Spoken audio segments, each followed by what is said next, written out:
अगर आपने इंसाफ की पुकार चैनल को सब्सक्राइब नहीं किया तो जल्द ही सब्सक्राइब करें और इस बेल आइकन को प्रेस करें ताकि आने वाली हर वीडियो का नोटिफिकेशन आपको मिलता रहे। कलयुग बीते 5500 पाचा, तब ये वचन मेरा होगा साचा। कलयुग बीत जावे जब एता, तब सभी प्राणी परम पुरुष पद चेता। कि जब 5500 वर्ष कलयुग बीतेगा उस समय घर घर परमात्मा बोध माने ज्ञान है। कबीर परमात्मा के ज्ञान की चर्चा जुबान जुबान पर घर घर होगी। अब आप देख रहे हो जितने भी बच्चे हैं परमात्मा की शरण में आए गए हैं। किसी के घर पर मोबाइल चल रहा है, किसी के घर पर कोई टीवी में सीडी लगा रखी है और आरती हो रही है, सिमरन चल रहा है। जहाँ जहाँ भी आप जाते हो, क्योंकि हमारा मार्ग ऐसा है कि जब भी आप सफ़र कर रहे हो तो भक्ति करनी है। कोई जैसे आप यहाँ से जाते हो, यहाँ के लिए आते हो, ट्रेन में आते हो, बसों में आते हो, अपनी गाड़ियों में आते हो, तो रास्ते में अवश्य सिमरन करते हो। कोई सुबह का समय हो गया, सुबह की आरती को, दोपहर की, फिर शाम की, दिन में मंत्र। तो इस तरह ये पूरे वातावरण में ये परमात्मा का जो यथार्थ भक्ति है, इसकी ऐसी फैल रही है, ये पूरे विश्व में जा रही है।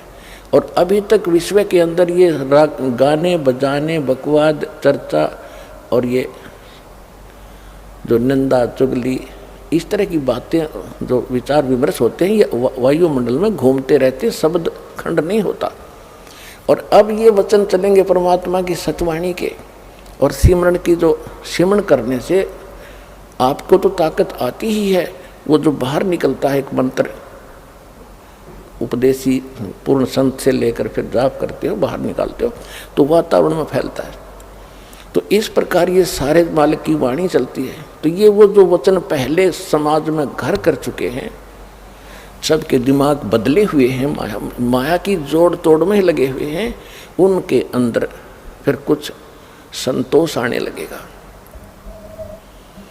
जो पुराने विचार हैं उनको इसमें ऐसी ताकत, जैसे आप देखते हो गंदी हवा ऊपर उठ जाती है, शुद्ध हवा नीचे आ जाती है।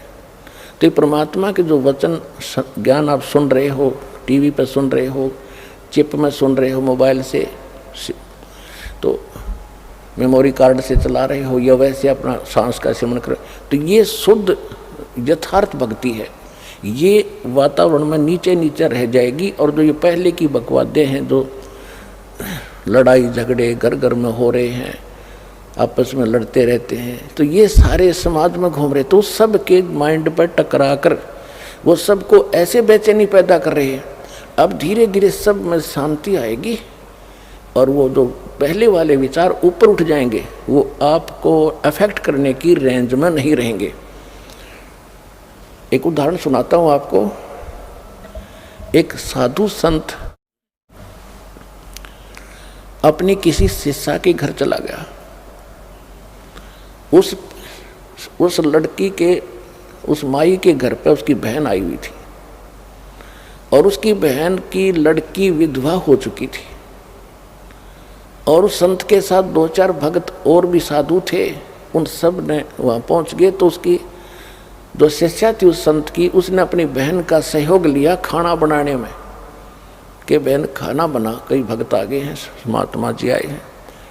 तो जब उन्होंने खाना खा लिया, शाम में वह सो गए, तो सारी रात वो संत बैठा रहा। ऐसा सपना आया उसको कि जैसे मेरी बेटी विधवा होगी। हे भगवान, छोटे छोटे बच्चे हैं, इसका क्या होगा, ये कैसे जीवन निर्वाह करेगी, मेरी तो भोली भाली बेटी है, ये कैसे जिएगी। ऐसा करता करता इतना बेचैन होकर वो उठा तो काफ़ी चिंतित था कि क्या हुआ, ये भी कोई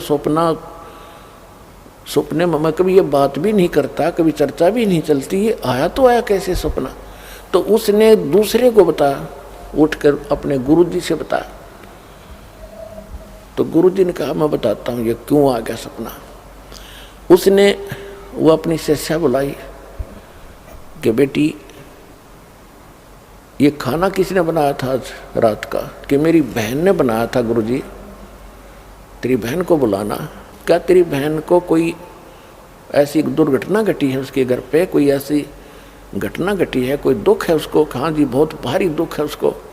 उसकी बेटी विधवा होगी अभी 1 महीना पहले और बहुत दुखी रहती है।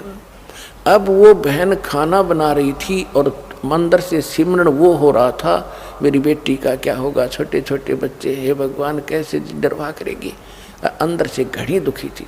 तो वो खाने में प्रवेश हुआ और वो खाना उसने खाया तो उसमें भी वो उचाटी पैदा करती। तो ये सूक्ष्म विचार आपको ऐसे प्रभावित किए हुए हैं और ऐसी ही प्रेरणा सब में बनी हुई है। सपने में नो दुखी और जागृत में दुखी है ही, सबको मालूम है, कोई जीव सुखी नहीं।